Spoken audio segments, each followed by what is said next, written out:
Take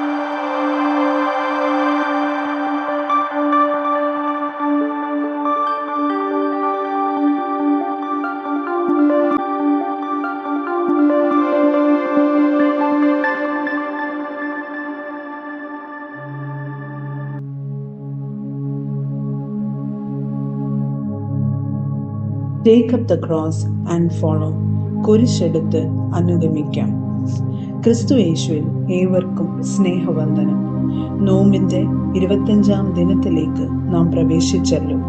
ഇന്നത്തെ ധ്യാനത്തിനായി നിശ്ചയിച്ചിരിക്കുന്ന വേദഭാഗം വിശുദ്ധ മർക്കോസിന്റെ സുവിശേഷം 10-ാം അധ്യായം 32 മുതൽ 40 വരെയുള്ള വാക്യങ്ങൾ. 32-ാമത്തെ വാക്യം ഇപ്രകാരമാകുന്നു: അവർ യെരുശലേമിലേക്ക് യാത്ര ചെയ്യുകയായിരുന്നു. യേശു അവർക്ക് മുമ്പായി നടന്നു. അവർ വിസ്മയിച്ചു, അനുഗമിക്കുന്നവരോ ഭയപ്പെട്ടു. And they were on the road going up to Jerusalem, and Jesus was walking ahead of them, and they were amazed, and those who followed were afraid. പ്രസ്തുത വേദഭാഗത്ത് നിന്നും 2 ചിന്തകൾ നമുക്ക് ഒരുമിച്ച് ധ്യാനിക്കാം. ഒന്നാമതായി, മാനവകുലത്തെ നേടുവാൻ ധീരമായി കുരിശിന്റെ ചുവട്ടിലേക്ക് നടക്കുന്ന കർത്താവ്. The Lord who courageously walks to the foot of the cross to win humanity. 32 മുതൽ 34 വരെ ഉള്ള വാക്യങ്ങളിൽ നാം കാണുന്നത് ശിഷ്യന്മാരുടെ മുൻപിൽ യാതൊരു ഭയവും കൂടാതെ യെരുശലേമിലേക്ക് നടന്നുകൊണ്ട് തന്റെ ജീവിതത്തിൽ സംഭവിക്കാൻ പോകുന്ന കാര്യങ്ങളെക്കുറിച്ച് അവരോട് പറയുന്ന കർത്താവിനെയാണ്. റോമൻ ഭരണം സൃഷ്ടിച്ച അനീതിയും ചൂഷണവും നിലനിൽക്കെ യഹൂദ മതത്തിന്റെ പുരോഹിത വൃന്ദവും പ്രമാണികളായ വേദ പണ്ഡിതന്മാരും മത ആചാരങ്ങളുടെ പേരിൽ സാധാരണക്കാരുടെ മേല് ഭാരം ഏറിയ നുകങ്ങളെ വെച്ച് കെട്ടിയപ്പോൾ അതിനെ ചോദ്യം ചെയ്യുന്ന കർത്താവ്. തങ്ങൾക്കെതിരെ പഠിപ്പിക്കുകയും പ്രവർത്തിക്കുകയും ചെയ്യുന്നു എന്ന് പറഞ്ഞ് കർത്താവിനെ അവർ പിടിച്ചു കെട്ടി മരണത്തിന് വിധിച്ച് ജാതികൾക്ക് ഏൽപ്പിക്കുമെന്നും അവർ അവനെ പരിഹസിക്കുകയും തുപ്പുകയും തല്ലുകയും കൊല്ലുകയും ചെയ്യുമെന്ന് തുടങ്ങി തനിക്ക് സംഭവിപ്പാൻ ഇരിക്കുന്ന കാര്യങ്ങളെക്കുറിച്ച് കർത്താവ് പറഞ്ഞു തുടങ്ങി. പിതാവിന്റെ ഹിതം നിറവേറ്റുവാനുള്ള ദൃഢനിശ്ചയത്തോടു കൂടി ശിഷ്യവൃന്ദത്തിന്റെ മുൻപിൽ സന്തോഷത്തോടെ നടക്കുന്ന കർത്താവ്.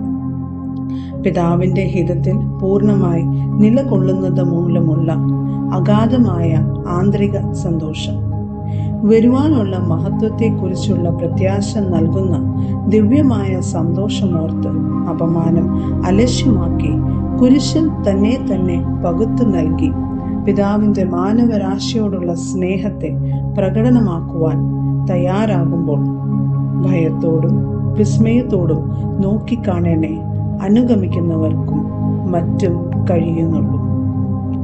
രണ്ടാമതായി, പിതാവിന്റെ ഹിതത്തിൽ പൂർണ്ണമായി അനുസരിക്കുന്ന കർത്താവ്. The Lord who is completely obedient to the will of the Father.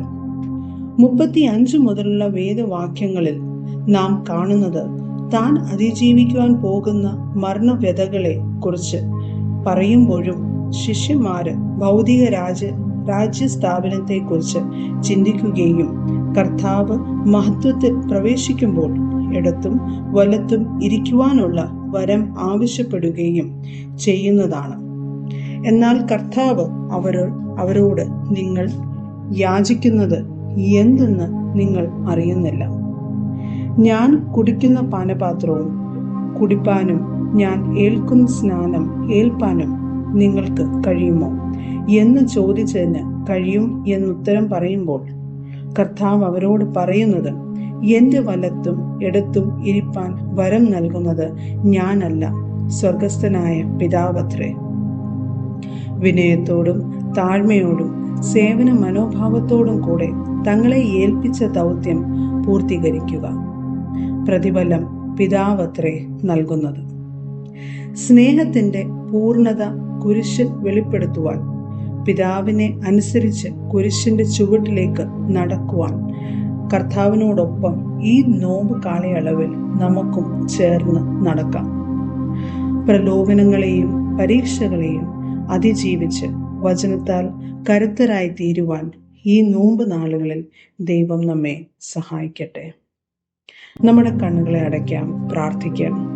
നോമ്പിന്റെ നാഥനായ കർത്താവെ, യെരുശലേമിലേക്കുള്ള നിന്റെ യാത്രയിൽ അനുഗമിക്കുന്ന ശിഷ്യന്മാരോടൊപ്പം യാത്ര ചെയ്യുവാൻ എന്നെ സഹായിക്കണമേ. സബദി പുത്രന്മാരെ പോലെ ഭൗതിക നേട്ടങ്ങൾ ആഗ്രഹിക്കാതെ സഹനത്തിന്റെയും പങ്കിടലിന്റെയും നൽകലിന്റെയും അനുഭവമായി ഞങ്ങളുടെ നോമ്പ് നാളുകളെ തീർക്കണമേ. ആമേൻ.